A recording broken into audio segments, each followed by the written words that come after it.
dushima Imana rimwe kabiri gatatu.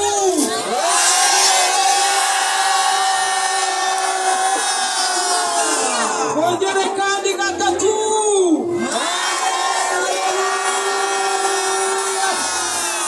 Nabo kuri terasi gatatu.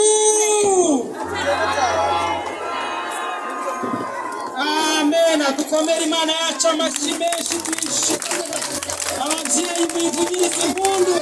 Imana ishimwe cyane. Dushimiye Imana ibanye natwe muri uyu mubatizo mwiza. Turagira ngo rero dusenge twishimira turabike umushumba Abeli igire hafi asenge ashima Imana. Hanyuma nk'uko twabivuze Nyarurenzi barahurira mu rusengero Rushubi, turahurira kuri Transfo Muhanga na Gahombo hano Musani no hafi hariya. Reka dushime Imana. Imana yacu turagushimiye cyane kuko abanye natwe, kuko wakoze bamaze gukora umurimo wawe. Data turakwinjiza kugira ngo rero ukomeze kubaha umugisha muri byose.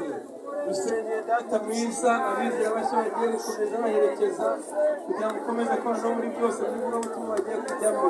Ukomeze kubagira neza muri byose Mwami, kandi ukomeze kwagura itorero ryawe. Data wera ukomeze kumvira kuri mwiza. Urakoze kuko ukoze umurimo muri byose mu izina rya Yesu. Amen. Imana ibamugisha.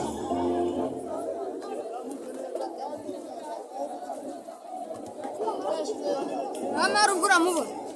Nawo. Ntabwo ndamubona so.